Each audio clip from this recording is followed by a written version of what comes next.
Race, whose worlds collapsed at a rapid pace. The power to fly was my saving grace. Papa Oom Mau Mau from his pretty lips, with his stylish swoops and his triple flips. I alone escaped the apocalypse. He journeyed far without a rest. Those fighting titans were a heck of a taste. But even they couldn't take him down, 'cause none could match the guts and grit of Sven.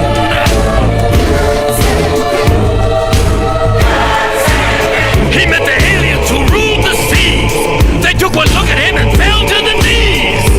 They restored him, they adorned him, and they adored him. And destiny showed it.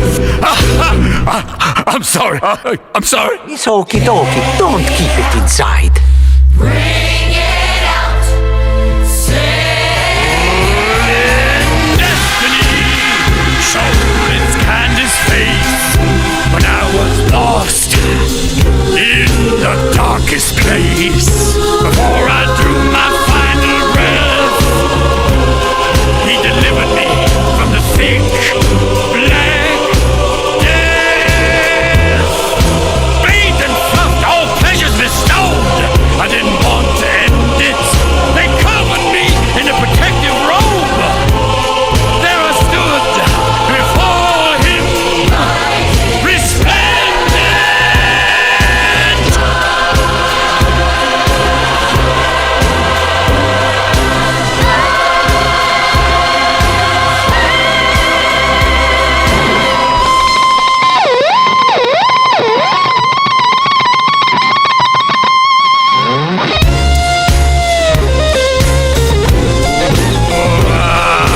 And I was learning the alien speak. Sven had a higher truth to seek. Who knows what he saw in that mystic night?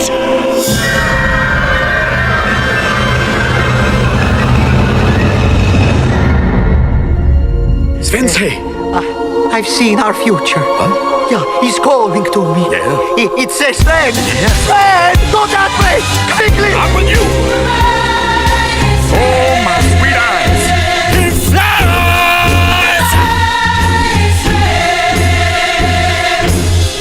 And so he came to this far, far shore to shine his gifts upon us all.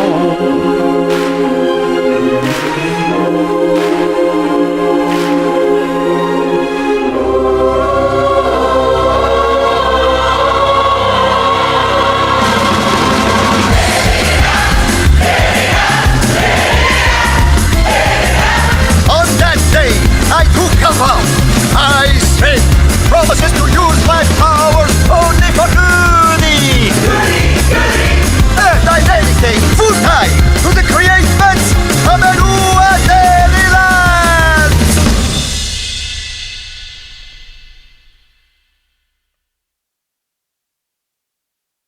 The downfall of Master Oogway will be studied for years to come, with many of his own viewers completely turning on him, and his multi-million subscriber YouTube channel being terminated, with comments reading, "Bro fell off, cancel, you've been digging your own grave for years, even your best friend said you f***ed up." From repurposing entire Kung Fu Panda scenes to inserting his own raunchy dialogues, Master Oogway has always walked a fine line between humor and outright content theft. If she looks at you for too long, She first must swallow your slop. Videos like this garnered him millions of views and a massive following, with over 7 million subscribers on his main channel alone. But this lazy and monotonous approach to content creation has also led to significant backlash. In fact, when you search his name on YouTube, the first video you see is about how Master Uruguay is, quote, ruining YouTube Shorts. Hi, I'm the Internet Anarchist. I create weekly YouTube documentaries, and today we'll be looking into how Master Uruguay, a once massive YouTuber, lost not only his entire audience, but his entire platform as well. Master Uruguay, or Omar System, started his online career by making edgy YouTube shorts, voicing the DreamWorks character Master Uruguay from Kung Fu Panda. My students,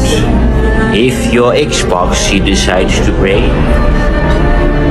then her mother you shall take. This is his whole shtick, and since this formula was working for him, he ran with it, creating the same kind of shorts for months. Even though he was still raking in views, the YouTube community was quickly getting tired of his offensive, lazy, and reused content. In a YouTube short, he explained how people were spam reporting his content in hopes of getting him banned, and that DreamWorks itself was, quote, not happy with his work, unquote. One can only wonder why. Perhaps sexualizing a beloved character from a family-friendly movie wasn't the best idea, just a thought. So to be safe from further accusations from DreamWorks, he had to do a face reveal. DreamWorks is also not happy with my work, so I have decided to reveal my true identity. This is me. My name is Omar, and I am the person who has been making all the Master Uruguay videos all this time. But this was only the beginning, as things were about to get much worse. After receiving a ton of copyright strikes on the 20th of May 2023, Omar claimed that YouTube gave him 1 week until his main channel would be disabled. In 7 days, my account is going to get disabled. And the reason for that is because of copyright strikes. People are abusing copyright strikes and the copyright content ID to claim some of my videos where I react on. Later, on the 28th of May, he confirmed that one of his videos on his channel was removed by YouTube and that it would not be reinstated. What's interesting is how surprised Omar was at being censored. One quick look at the X community notes shows that the video that got removed was titled Adolf Hitler is my N-word. Yeah, he wrote a song about that. Kung Fu Panda, Adolf Hitler is my the barrel on his head and pull the trigger. Despite the song clearly being a joke, it would violate YouTube's hate speech guidelines, and YouTube responded to his tweet by stating exactly that. After a thorough review from our policy team, unfortunately your video won't be reinstated. Please review our policy on hate speech to avoid this in the future. But this was just the beginning of Omar playing the victim. He would go on to consistently break YouTube's guidelines while still painting himself as unfairly targeted. Then, on the 1st of November 2023, his channel was demonetized. He took to his Twitter page and asked his viewers to spam YouTube to remonetize him, with his tweet stating, "Wow, I got demonetized. Is this how I get rewarded for creating thousands of videos and entertaining billions and making their day on your platform? Is this how I get rewarded for making you guys hundreds of thousands of dollars? I'm one of your biggest creators, and I don't even have a spokesperson to address this, and I ask for my viewers to tag YouTube and retweet this as much as possible." When this proved to be pointless, he uploaded a video on the 2nd of November 2023 announcing his permanent exit from YouTube because his content was getting constantly deleted, demonetized, and his application to the YouTube Partner Program was denied. What's up guys, YouTube just officially responded and they say that I am not allowed to join the YouTube Partner Program. They're not giving me my monetization back. His fans were heartbroken. "We will never forget how you served us, Master. Live on, man. I'm so sorry, Uruguay. You were such a great creator, and I'm genuinely sorry that they did this to you and so many other people. It has been an honor." However, their sorrow didn't last long, because literally the next day, Omar announced that he had resolved things with YouTube and could rejoin the Partner Program if he removed his problematic videos. I luckily got the privilege to hear which videos were the issue. So I am going to remove them, and oops, one sec, my lights got gone. I am going to remove those, and yeah, gonna try and get me back to the YouTube partner program. In the video, Omar thanked his fans who helped him dodge a bullet that almost ended his career, and needless to say, his supporters were overjoyed. Like this comment that read, "We all love you, Master. You never deserved any of this." However, some people were agitated by his return. They saw the demonetization as a fitting payback for Master Uruguay stealing content and breaking almost every YouTube Terms of Service rule. You're telling me he's broken every rule of TOS and hasn't made anything original and now he's complaining? Sounds man-child worthy to me. With growing disdain, it was clear that this backlash was just the beginning of a much larger downfall. And you'd think that nearly losing his channel would make Omar stop cheating and create unique content, right? Well, not exactly. Omar continued to steal content from smaller creators, which led to even more criticism. He was constantly called out for copying content, which made his videos even lazier, if that was even possible. In one video, the YouTuber One Giant Onion claimed that Omar shamelessly stole his video ideas. Also, I want everybody to spam Master Uruguay. I want everybody to spam any of his videos. I want them all to say One Giant Onion. This man is stealing my content and I need him to be stopped. So everybody spam, address the One Giant Onion controversy. And challenged him to give a response, where Omar would respond in a video titled Addressing the One Giant Onion Controversy. Stealing your content? That's interesting. Let's see the first time he posted this type of video. One of the arguments Omar makes is that he didn't steal any video ideas from One Giant Onion, but instead stole it from the YouTuber ADE. Watching Euphoria until there's a scene. Let's go to the channel of the guy who actually created this concept and I actually stole it from. Listening to an Eminem song until I find a diss. Listening to 6ix9ine until I hear him yell. All both 1 year ago. Obviously, he's being sarcastic here, as he points out that ADE was the first person to come up with this idea, and that both One Giant Onion and Man Like Isaac took inspiration from it as well. Omar then flips the script and accuses One Giant Onion of stealing his content. This is also very interesting. My opinion on women posted 15 hours ago. My opinion on women posted 23 hours ago. Huh. Showing that he posted the video My Opinion on Women before One Giant Onion's version came out with the same title. Now, all of this seems fine and logical at first. However, on the 9th of June 2024, One Giant Onion released a video that would share his side of the story. In the video, Onion explains that Omar twisted the narrative by addressing only the parts that suited him. When I confronted him about this, he didn't take accountability. He just twisted the narrative to make it seem like I was accusing him of stealing a completely different format, which I did not come up with. He knows full well which videos he steals from me, because every time I try a topic out and it starts doing well, he will start doing the same exact thing 2 or 3 weeks later. He gave further proof, pointing out multiple video ideas that were stolen from him. I never called you out because of these fucking videos. I call you out for this shit. My opinion on LGBTQ people. This is the first video I made with this format, and I posted it on April 14th last year. Here's your video, My Opinion on Black People, posted May 4th, 20 days after my video was posted. And other creators such as Cartier Kai, whose video titled Freestyling Until I Accidentally Say Something Gay I was sucking was copied by Uruguay a whole year after the original video was posted. Forgotten. I like big booty black midgets. Needless to say, viewers were starting to turn against him, and this negative reception is perfectly captured in One Giant Onion's comment section, with comments reading, "The phrase dark humor has been permanently ruined by guys like him," as well as, "Bro, everyone has been cooking this dude recently." It's gotten to the point that if you click any of his recent videos, his comments are filled with people hating on his content, with comments like, "I thought bro was banned," as well as, "Bro decided to lock in after realizing that his original audience is starting to hate him." Master Uruguay would respond to One Giant Onion by claiming that he previously made the same content as him and was pulling the ladder up behind him to have a moral high ground. And the One Giant Onion, I didn't even take that shit serious. Like, imagine doing the same type of content and trying to save your ass by saying, "Oh, this guy is bad, I regret my decision." Like, shut the fuck up, man. You were doing the same type of shit for years. These people talk to me online, you know, One Giant Onion.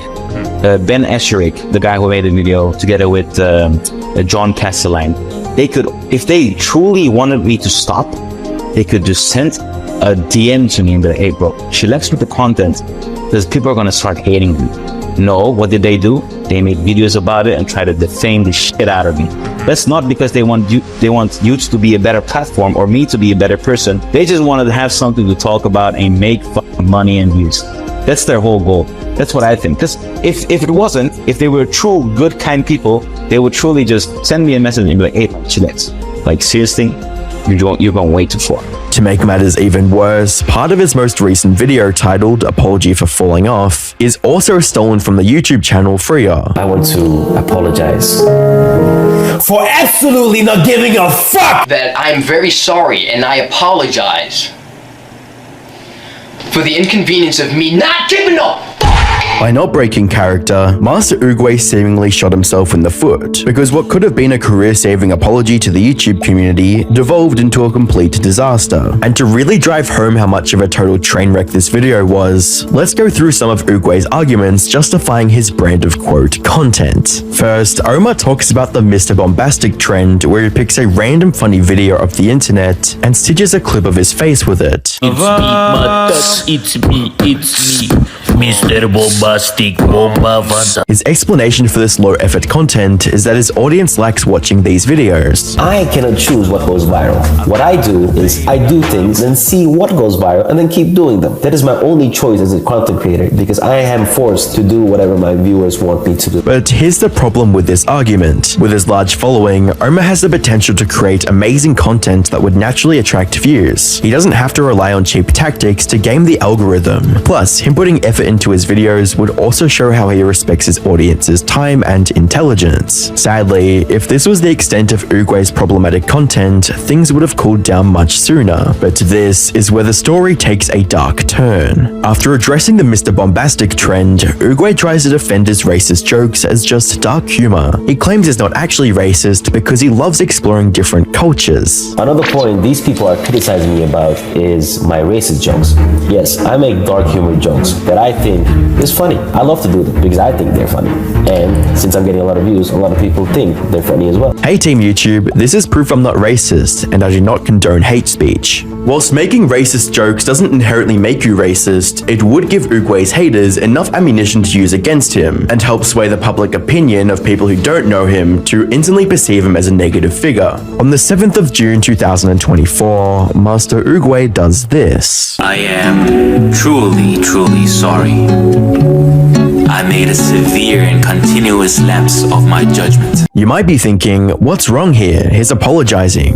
But that would just show that you haven't been around YouTube for long, as it would be actually referencing Logan Paul's apology from back in 2018. And at the end of the video, he mocks his haters by saying the N-word again. Guys, it was just a word. Chillax. I can't believe you guys got so upset. All I did was say the word. So let me get this straight. He makes an apology video, but instead of apologizing, he justifies his actions. Then he blames the audience, saying it's all their fault for watching his videos. Now, 90% of these jokes, I don't say anything racist or anything really bad directly.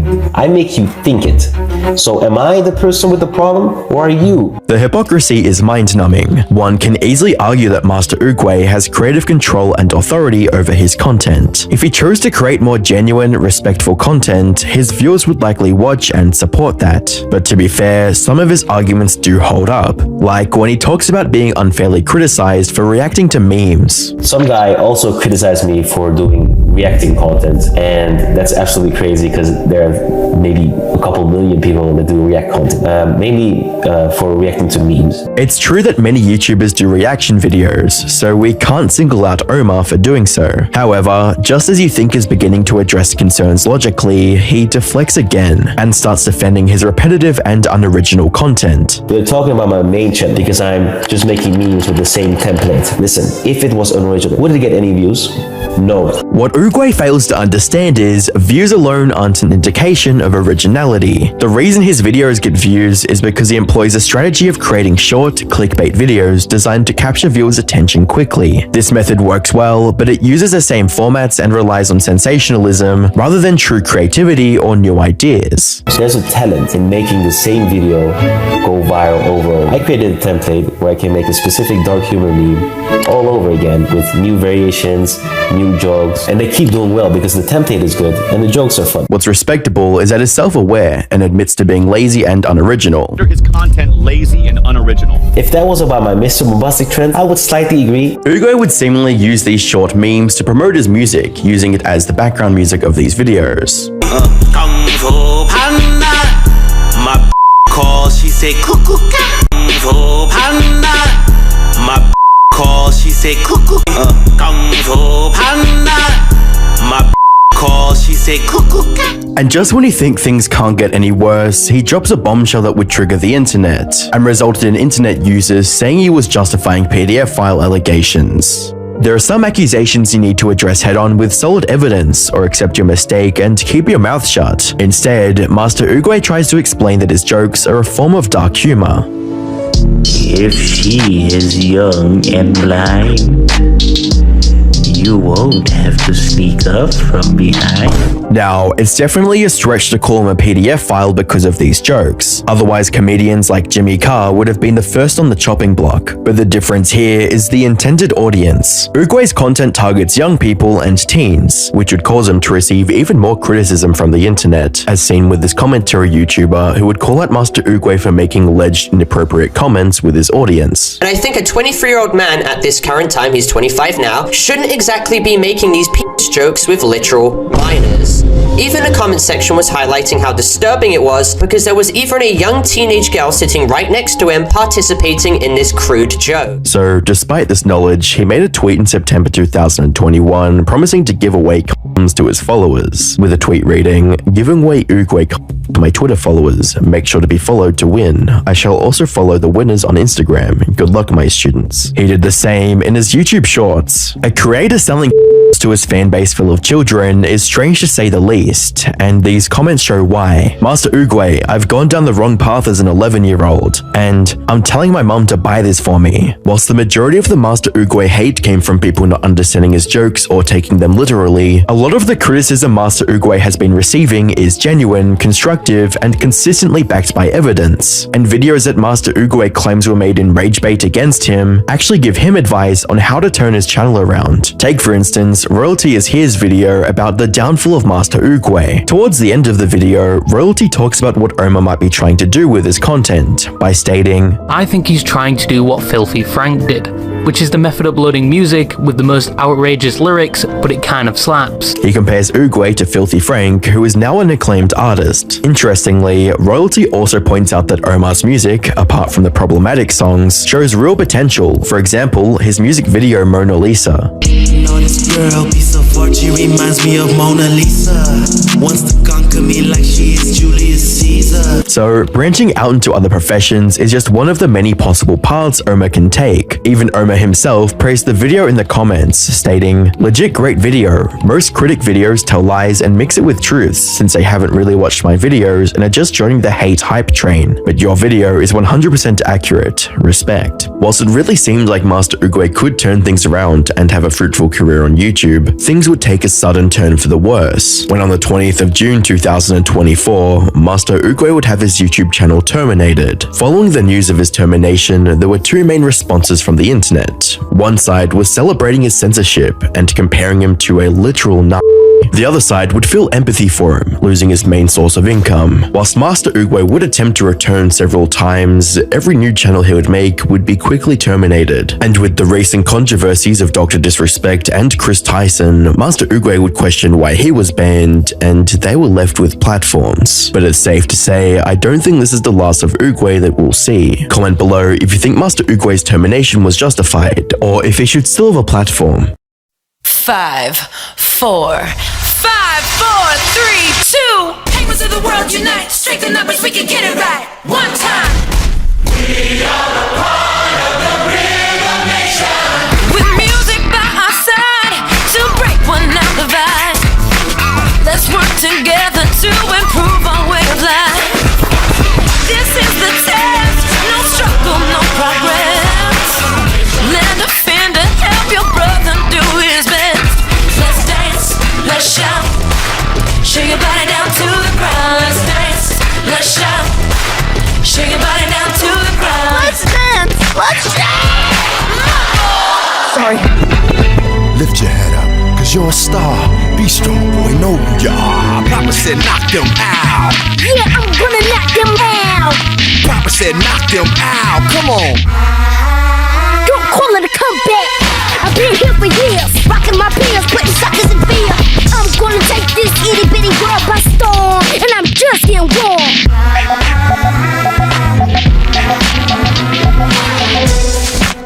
We're bringing Fluffy back. Penguins don't know how to act. Take him to the chorus.